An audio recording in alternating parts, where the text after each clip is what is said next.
बिस्मिल्लाहिर्रहमानिर्रहीम। हम देखने जा रहे हैं जी changing marketing landscape. This is the last topic of chapter number 1 of principles of marketing by Philip Kotler.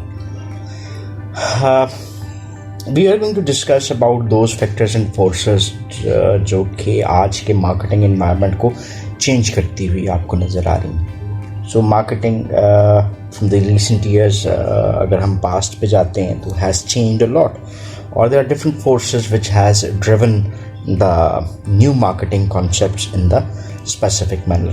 तो उसको समझने की कोशिश करते हैं कि वो कौन से फैक्टर्स हैं और कौन सी फोर्सेस हैं जो कि ओवरऑल इस मार्केटिंग लैंडस्केप को आपको चेंज करती हुई दिखाई देती हैं। पहले फैक्टर जिसके ऊपर हम बात करते हैं that is the uncertain economic environment. As the context of the book is also American based, तो इसको हम कुछ जनरल बातों के साथ साथ डिस्कस करते जाते हैं, कुछ किताब के एलिमेंट्स को भी देखते जाएंगे। Uncertain economic environment, what is this economic environment? This comprises of the all the factors and forces of the economy. ये फैक्टर्स एंड फोर्सेस क्या हो सकते हैं? Like they are the demand, supply, production, फिर आपका जो जीडीपी है, आपकी डिस्पोजेबल इनकम है, एट्सेट्रा। ये तमाम फैक्टर्स जो हैं ये हमारे इकोनॉमिक इन्वायरमेंट का पार्ट है। किसी भी कंट्री में जो उसकी इकोनॉमी है उसकी बेसिस के ऊपर परचेजेस बनती हैं, बाइंग पावर्स बनती हैं, डिस्पोजेबल इनकम बनती है, और ये चीज़ें ऑर्गेनाइजेशंस को बहुत ज़्यादा इफ़ेक्ट कर रही होती हैं। Just take an example of the real economic situation nowadays due to the कोविड-19। So people are saving.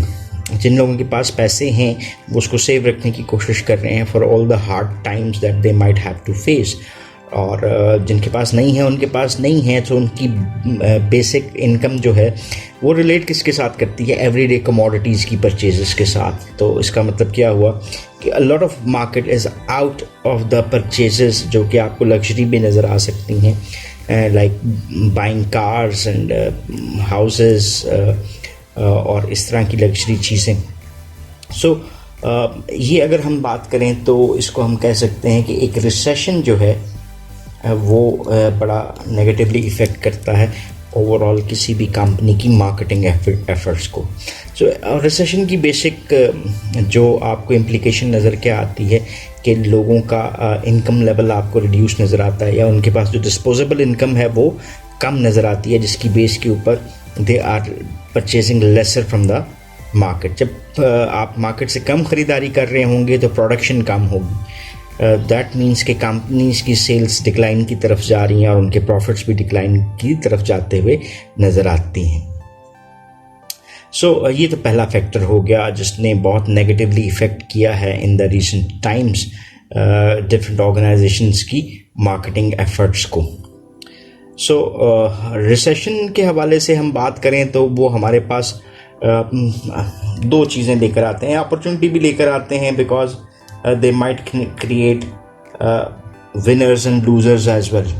ठीक है, winners भी create करते हैं और losers भी create कर रहे होते हैं। so ये winner और loser किस तरह से create करते हैं? जस्ट एक एग्जांपल, आपको अभी मेडिकल इक्विपमेंट की अगर हम बात करें तो ऑक्सीमीटर जो कि ऑक्सीजन लेवल को मेजर करता है, that was charging around about 1800, 1900 और 2000। So now it's been sold around about 8000 rupees। A mask was costing not costing but was sold in the market of 4 rupees or 5 rupees was sold at 50 rupees। So आपको ये नज़र आता है कि कुछ businesses आपको क्या नज़र आते हैं उस रिसेशन के टाइम में, स्पेसिफिक टाइम में विनर्स नज़र आते हैं, और कई और बिजनेसेस आपको क्या है डिक्लाइन की तरफ जाते हुए एज लूजर्स नज़र आते हैं। सो इकोनॉमिक कंडीशंस जो हैं वो ये सलाहियत रखती हैं। एक और चीज़ जिसको डिस्कस कर देते हैं that is the oil prices. So ये ऑयल प्राइसेस में तब्दीली क्या है? किसी बिज़नेस को आपको इधर लेकर जा रही है और किसी दूसरे बिज़नेस को ऑन डिक्लाइन नज़र आ रही है। So from the last 13 days आपको पेट्रोलियम प्राइसेस में डिक्लाइन की बेस के ऊपर पेट्रोल मार्केट में नज़र नहीं आ रहा because of certain different elements. ठीक है। सो एट टाइम इसको और दूसरी साइड पे लेकर जाएं तो an economy of the country, उसका बड़ा इसमें रोल आता है कि कंज्यूमर्स उनसे हैं उनकी बाइंग परचेजिंग हैबिट्स किस तरह से डेवलप होती हुई नज़र आती हैं। सो this is how economic conditions can have an impact. दूसरा जो मार्केटिंग लैंडस्केप में चेंज नज़र आती है उसका एक बहुत ही बड़ा रीज़न क्या है, दैट इज़ डिजिटल एज और डिजिटलाइजेशन। अगर हम अराउंड अबाउट 25, 76, 7 ईयर्स पहले की बात करते हैं और internet was not that much introduced in every home, तो आपको डिफरेंट नज़र आता था। डिजिटल टेक्नोलॉजीज़ ने एक मेजर इम्पैक्ट किया है कि कैसे कंपनीज जो हैं वो कस्टमर्स तक एक्सेस कर सकती हैं, कैसे वैल्यू क्रिएट कर सकती हैं, वैल्यू डिफरेंसेस कैसे लेकर आए जाते हैं। फिर इसके साथ साथ डिजिटल एज ने हमारी प्रोडक्शन मेथडोलॉजीज़ को चेंज कर दिया है। डिजिटल एज ने हमारी मार्केटिंग जो एबिलिटीज़ हैं उसको चेंज कर दिया है। जस्ट एक एग्जांपल ऑफ वन थिंग जो आपको आज नज़र आती है, दैट इज़ SMS मार्केटिंग। आपको कितने SMS डेली बेसिस के ऊपर रिसीव होते हैं of the different companies which are offering different types of discounts और different newer products being introduced in the market. So all that is caused by one force, that is what is called as internet. ठीक है, internet है क्या? This is a vast web of computer networks जो connect करता है users को with all other users around the world, और इसी की बेस के ऊपर लार्ज इंफॉर्मेशन रिपोजिटरी तक आपकी एक्सेस बढ़ जाती है। लाइक अगर हम एक जनरल वर्ड यूज़ करते हैं, फलानी बात गूगल कर लो, so this is a new term being added because of this digital age. So अब डिजिटल एज ने मार्केटर को क्या प्रोवाइड किया है? उसने new ways to learn provide कर दिए हैं। Just take example, what I do और वॉच ऑन यूट्यूब, ये मेरा एक लॉग जनरेट कर रहा है, तो मैं किस किस्म की वीडियोस देख रहा हूँ। Just take example of the Google, और गूगल पे मैं जो क्या करता हूँ, सर्च करता हूँ, उसका एक लॉग क्रिएट हो रहा है। आपने कभी रियलाइज़ किया होगा कि the more different types of videos that you watch, तो आप वॉच तो आपको वही सजेस्टेड वीडियोस उसी तरह की मिलती जुलती उन्हीं कैटेगरीज की आपको ज़्यादा मिलना शुरू हो जाती हैं, आपके सामने सजेशंस में आना शुरू हो जाती हैं। Same happens with the Facebook. So ये आपको एक डिजिटल एज का एक इन्वेजन नज़र आ रहा है मार्केटिंग के हवाले से, कि नए ways and means market intelligence का प्रोसेस आपको चेंज होता हुआ नज़र आता है। सो इसके अलावा अगर हम बात करें तो डिजिटल टेक्नोलॉजी ने हमें न्यू वेज ऑफ कम्युनिकेशन दे दिए। एडवर्टाइजिंग के लिए रिलेशनशिप बिल्डिंग टूल्स दे दिए, जैसे ऑनलाइन एडवर्टाइजिंग है, वीडियो शेयरिंग टूल्स आपके पास आ गए, सेल फोन्स आ गए, वेब एप्स आ गई, ऑनलाइन सोशल नेटवर्क्स आ गए। तो ये सारी चीज़ें आपके पास मॉडिफाइड फॉर्म में नज़र आती हैं, और किसी भी मार्केटर तक की आप तक एक्सेस जो है वो डिजिटल एज की वजह से बिल्कुल चेंज हो गई है। सो एक new marketing landscape has been produced just because of digitalization. तो ये तो दूसरा एस्पेक्ट हो गया, which is a very greater force, जिसने ओवरऑल मार्केटिंग के ट्रेंड को ही चेंज कर दिया। ओवरऑल मार्केटिंग ट्रेंड को जब मैं बात करता हूँ तो हम PPPs की बात करते हैं, production processes change, pricing change, हमारे access to the customer change, और देन हमारे प्रमोशनल टेक्निक्स चेंज होगी। एक और चीज़ जिसके ऊपर लास्ट पे बात करते जाते हैं, दैट इज़ ऑनलाइन सेल्स। सो आज आप 24 आवर सेल परचेजेस कर सकते हैं, which was never ever possible. Just उसकी ये रीच किस तरह से पॉसिबल हुई है डिजिटलाइजेशन की वजह से, कि आप डिजिटल टेक्नोलॉजी को यूज़ करते हुए ऑनलाइन परचेजेस कर सकते हैं and product will reach at your home. So ये जो ओवरऑल प्रोसेसेस हैं वो चेंज हो चुके हैं। आखिरी बात इसकी कर लेते हैं, दैट इज़ आपका डिफरेंस आता है B2B और B2C में। B2B stand for business to business buying और selling, B2C stand for business to consumers.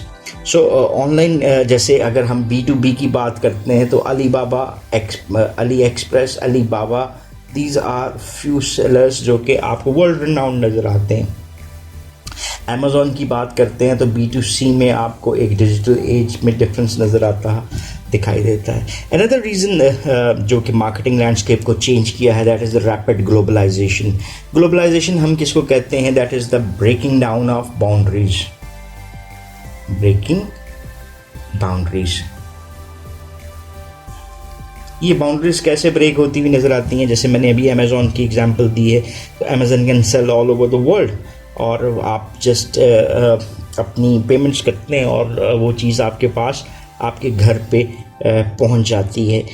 सो इसका मतलब क्या हुआ कि ग्लोबलाइजेशन ऑफ मार्केट्स आपको नज़र आती है। ग्लोबलाइजेशन बेसिकली दो किस्म की होती है जिसको हम बात करते हैं, that is globalization of production, ठीक है, और दूसरी चीज़ है globalization of markets. Globalization of production relate करती है कि आप मोर देन वन कंट्री में प्रोड्यूस कर सकते हैं और वो बैरियर्स आपके ख़त्म होते हुए नज़र आते हैं। और ग्लोबलाइजेशन ऑफ मार्केट्स की बात आती है कि आपको जो मार्केट की बाउंड्रीज़ नज़र आती हैं, जैसे साउथ एशियन मार्केट, पाकिस्तान की मार्केट, इंडिया की मार्केट, तो ये जो आपके बैरियर्स थे ऑफ बाउंड्रीज़, ये आपको ख़त्म होते हुए नज़र आते हैं, and the world seems to be one market. So अगर हम आज बात करें तो हर कंपनी, चाहे वो बड़ी कंपनी है या स्मॉल कंपनी है, कहीं ना कहीं वो ग्लोबल कंपटीशन में अपना पार्टिसिपेशन करती हुई नज़र आती है। और इसकी सिर्फ वजह क्या है, एक जो हमने लास्ट पॉइंट भी डिस्कस किया, दैट इज़ डिजिटलाइजेशन। सो जो रैपिड ग्लोबलाइजेशन है उसने हमारी मार्केटिंग को चेंज कर दिया। जैसे इसकी मैं हल्की सी एग्जांपल देता हूँ कि जी हम कल्चरल सेंसिटिव प्रोडक्ट्स क्रिएट करने लग पड़े, हम कस्टमर नीड्स को मॉडिफाइड फॉर्म में देखने लग पड़े कि डिफरेंट एरियाज़ और different regions of the world किन प्रोडक्ट्स को प्रेफर करते हैं। सो हमारी टोटल प्रोडक्शन 4 पीस का कॉम्बिनेशन जो है वो आपको मॉडिफाइड नज़र आता है। और एक और चीज़ जो रिलेट करती है, that is the social responsibility, sustainable marketing. ये ट्रेंड भी आपको in the recent times more increase नज़र आता है कि even customer consumers have started to prefer those products और सर्विसेज और दोज ऑर्गेनाइजेशंस जो कि सोशल रिस्पॉन्सिबिलिटीज़ फुलफ़िल करती हुई नज़र आती हैं, जो सोशल वैल्यूज़ को रिस्पॉन्सिबिलिटीज़ समझते हुए फुलफ़िल कर रही होती हैं। जस्ट नेशनल एनवायरमेंटल कॉन्टेक्स्ट आप देख सकते हैं कि हम उन प्रोडक्ट्स को प्रेफर करते हैं जो नेशनल एनवायरनमेंट को सपोर्ट करती हुई नज़र आती हैं। सो वर्ल्ड वाइज कंज्यूमरिज्म जो है वो एनवायरमेंटल फ्रेंडली ये आपको नेचर का नज़र आ रहा है। आज के मार्केटर्स वो को प्रेफर किया जाता है कि वो सस्टेनेबल मार्केटिंग प्रैक्टिसेस में इन्वॉल्व हों, उन एथिक्स का ख्याल रखें, सोशली रिस्पॉन्सिबल रहें, और ये वो टॉपिक्स हैं which are considered as hot topics of the day in the business. So आपकी मार्केटिंग एक्टिविटीज़ कहीं ना कहीं आपको डाइवर्ट होती हुई नज़र आती हैं और proving the organisation as a more responsible organisation for environment, for ethical context etcetera. So every company's action can affect the customer relationship. So अगर आपको कोई परफॉर्मेंस में नज़र आती है जो कि नेशनल एनवायरनमेंट को नेगेटिवली हर्ट कर रही है, तो आपको इवन कस्टमर्स की तरफ से क्या महसूस होता है, क्या नज़र आता है कि there is a boycott of the products of that company which is hurting the national environment of the world. So social responsibility के कॉन्टेक्स्ट में आपको चीज़ें नज़र आती हैं, एनवायरनमेंट मूवमेंट्स में नज़र आती हैं कि world is a better living place और हमें उसको सेव करने की कोशिश करनी चाहिए। So this is one aid जो कि आपको उसके हवाले से सिमिलर नेचर का भी नज़र आता है। एक और मार्केटिंग एरिया जो आपको नज़र आता है, that is the growth of non profit marketing activities. Not for profit marketing आपको इंक्रीज़ होती हुई नज़र आती है। नॉट फॉर प्रॉफिट मार्केटिंग में आप कौन से फर्म्स को ले सकते हैं, जैसे कॉलेजेस हैं, नॉट फॉर प्रॉफिट ऑर्गेनाइजेशंस हैं, एनजीओज आ सकती हैं, हॉस्पिटल्स हैं, म्यूज़ियम हैं, जूज़ हैं, सिंपैथी के डिफरेंट सेंटर्स आ सकते हैं, चर्चेज आ सकते हैं, वट जो कि आपको इंटरनेशनल कॉन्टेक्स्ट में दिखाई देते हैं। So nations not for profit face जो है वो आपको एक हार्ड कंपटीशन में नज़र आता है कि आप उनकी मेंबरशिप को हासिल करें और सस्टेन करें, so that you are contributing to the society as well. So marketing को यूटिलाइज करके ये लोग मेंबरशिप ज़्यादा ले सकते हैं, more support, more funds can be gathered. So this is one area जिसके ऊपर आपको बहुत ज़्यादा मार्केटिंग का इस वक्त फोकस नज़र आता है। सो व्हाट इज़ मार्केटिंग, इसको यहीं पे हम कंक्लूड करते हैं। जो भी हमने इस कॉन्टेक्स्ट में 4-5 लेक्चर्स में बात की उस सबको इकट्ठा करने की कोशिश करते हैं in this one diagram that we are seeing. So अगर इस डायग्राम में देखें तो हमें कुछ चीज़ें नज़र आ रही हैं। फर्स्ट हम कॉलम की तरफ चले जाते हैं, understanding the market place and customer needs and wants. अब ये 2 डायरेक्शन दे रहे हैं। It will help to design a customer driven marketing strategy It will help to construct an integrated marketing program that delivers superior value, build profitable relationship and create customer delight और capture value from the customer in return. तो ये context हमें नज़र आया।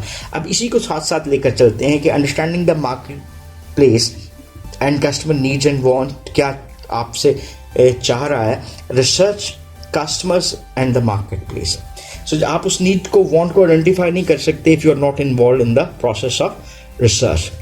Then market information को आपने tackle करना है, अपने इंटेलिजेंस सिस्टम्स को यूज़ करना है to gather more information from the market and about the customers.